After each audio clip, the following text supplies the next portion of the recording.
नमस्कार. आता आंब्याचा सीझन चालू आहे, तर आज आपण बघणार आहोत आंब्यापासून बनवलेली स्वीट डिश आंबा नारळ वडी. त्यासाठी लागणारं साहित्य आहे, हा हापूस आंब्याचा पल्प आहे 1 बाऊल, ओलं खोबरं आहे किसलेलं 1 बाऊल, साखर पाऊण बाऊल, हे साजूक तूप आणि वेलची पावडर. चला तर मग सर्वात आधी आपण आता ताटाला तूप लावून घ्यायचं आहे.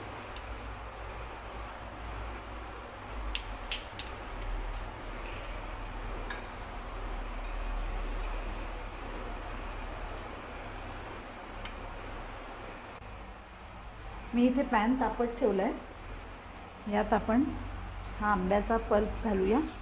हा हापूस आंब्याचा पल्प आहे.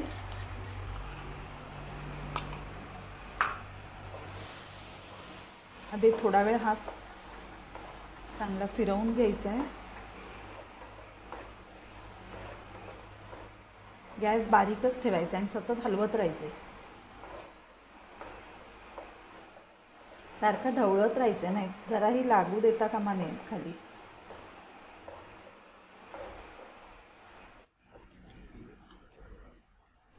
आता आपण ह्यात किसलेलं ओलं खोबरं घालायचं.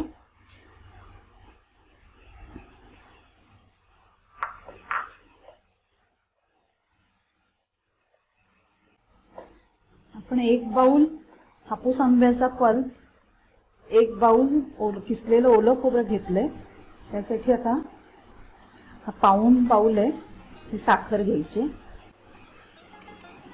2 चमचे साजूक तूप घालायचं. आता व्यवस्थित ढवळत राहायचं, सतत ढवळत राहायचं.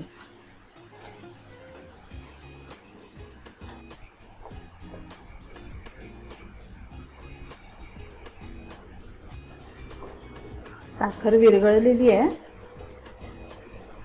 न थांबता ढवळत राहायचंय. वेळोवेळी सगळं साईडला लागलेलंही काढून घ्यायचं.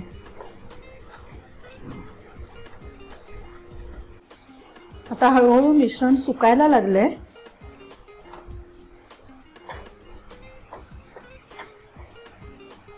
चांगलं घट्ट गोळा होईपर्यंत सुकवत राहायचं.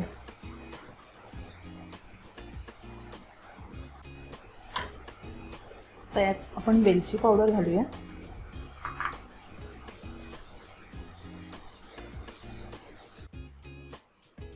आमरस शक्यतो हापूस आंब्याचाच असावा, कारण त्यामुळे जास्त छान चव येते आंबावडीला. मिश्रणाने भांड्याच्या कडा सोडल्या की समजावं तयार होत आले मिश्रण. आता गोळा तयार होत आलाय. आपण गॅस बंद करूया आणि ताटाला मी आधीच तूप लावून ठेवलेलं आहे. आपण त्याच्यात हे मिश्रण काढून थापून घ्यायचं. असा गोळा व्हायला आला की आपलं मिश्रण तयार झालेलं आहे असं समजायचं. गॅस बंद करायचा, जास्त वेळ ठेवायचं नाही. मग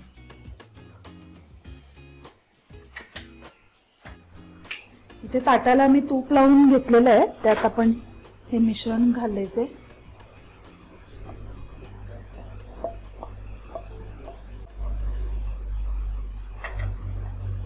हे व्यवस्थित पसरून घेऊया.